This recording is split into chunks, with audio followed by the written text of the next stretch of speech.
آپ نے ہمارے آبا و اجداد نے جن کے پیچھے امیدیں لگائی تھیں وہ ستارے بہت جلدی بجھ گئے، اور اس کے بعد ان ڈراکولا سیاستدانوں کے، فوجیوں کے، عدلیہ کے ہاتھ میں پاکستان آ گیا۔ 1955 کا آپ کے جسٹس منیر کا فیصلہ ہو یا 200 کیس کا 1958 کا ہو یا سید ظفر علی شاہ کیس 2000 کا فیصلہ ہو، اس کے ہوتے ہوئے ہم شرمندہ ہیں ہم ایسے عدلیہ کی بات کرتے ہیں۔ اور اس پارلیمنٹ کی جب بات آتی ہے، 4 مارشل لاؤ نے اس پاکستان کا 1958 سے لے کر 99 تک جو چوتھا مارشل لا ہے، اس نے پاکستان کی سیاست کو اپنے پاؤں تلے روندا ہے۔ اب کسی سیاستدان کو آپ سیاستدان نہیں کہہ سکتے، ایک ملازم کہہ سکتے، ایک نوکر کہہ سکتے، ایک دربان کہہ سکتے ہیں۔ سردار لطیف کھوسہ صاحب سے معذرت کے ساتھ، وہ عظیم انسان ہے، کھڑے اپنی جدوجہد پہ، مگر جس طرح کی سیاست پیدا کر دی گئی ہے، یہ سیاستدان نہیں ہے، یہ پارلیمنٹ نہیں ہے، یہ کریٹڈ لوگ ہیں۔ ابھی اس کا پہرے دار صرف اور صرف وکیل ہے۔ اس پہرے داری کا آپ نے عدلیہ کو بھی پہرا دینا ہے، آپ نے پارلیمنٹ کو بھی پہرا دینا ہے، آپ نے آئین کو بھی پہرا دینا ہے۔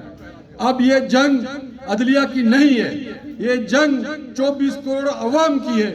اس کی آزادی ختم کر دی گئی ہے، اس کے بنیادی حقوق ختم کر دیے گئے۔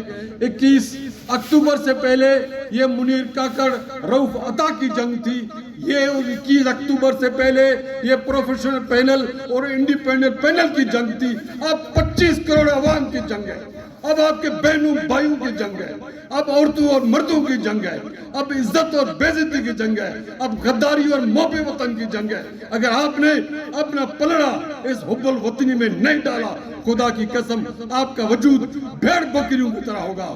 آج جس طرح کے آئینی ترامیم کیے گئے اس کے اندر تو یہی مجھے محسوس ہوتا ہے، میں اپنے الفاظ مثال دیتا ہوں، یہ جانوروں کا ریوڑ بنا دیا گیا ہے۔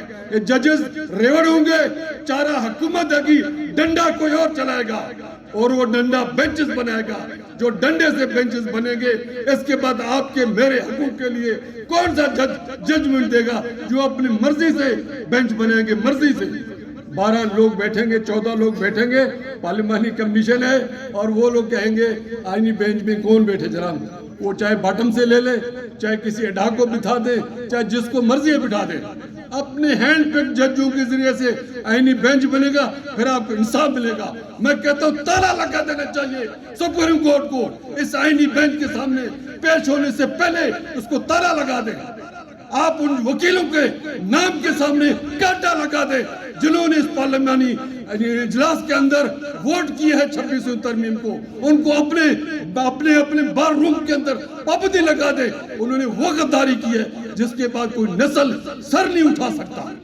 آج انہوں نے ہمیں شرمندہ کر دیا ہے، چاہے کامران مرتضیٰ ہو، چاہے آپ کا ڈار ہو، چاہے تارڑ ہو، چاہے بھون ہو، چاہے کوئی بھی ہو، خدا کی قسم ان سے ہاتھ بھی نہیں ملانا چاہیے، کیونکہ انہوں نے 25 کروڑ عوام کے ساتھ غداری کی ہے۔ کم سے کم 4 وکیل نکل کر آتے باہر، وہ کہتے ہیں ہم اس پر سائن نہیں کریں گے، کون سی موت آ جاتی ان کو۔ آج وقت ہے کہ آپ نے فیصلہ کرنا ہے۔ یہ میں کوئی جذباتی بات نہیں کر رہا ہوں، ہم نے دنیا دیکھی اور تاریخ دیکھی ہے۔ ابھی بنگلہ دیش کی تاریخ ہے، جنہوں نے صرف ایکٹ کی خاطر، اس ایکٹ میں کوٹا سسٹم کی بات کی گئی تھی، انہوں نے کہا ہم اس کو نہیں مانتے۔ وہ کوٹا سسٹم کا مسئلہ اتنا بڑا کہ 15 سال کی جابر حکومت ختم ہو گیا، 15 سال کی، جنہوں نے سیاستدانوں کو پھانسیاں لگائی، جنہوں نے جیلوں میں ڈالا، جنہوں نے عمر قیدیں کاٹی، اس کے باوجود وہ اسٹوڈنٹ کامیاب ہوئے۔ کیوں کالے کوٹ پہن کے بیٹھو؟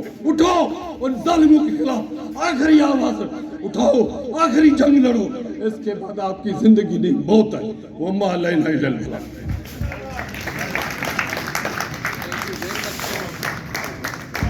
Thank you very much, sir. We highly appreciate your precious thoughts. Just one announcement. The WhatsApp account of Madam Najma Rashid and Maqsood Ahmed Buttar Sahab has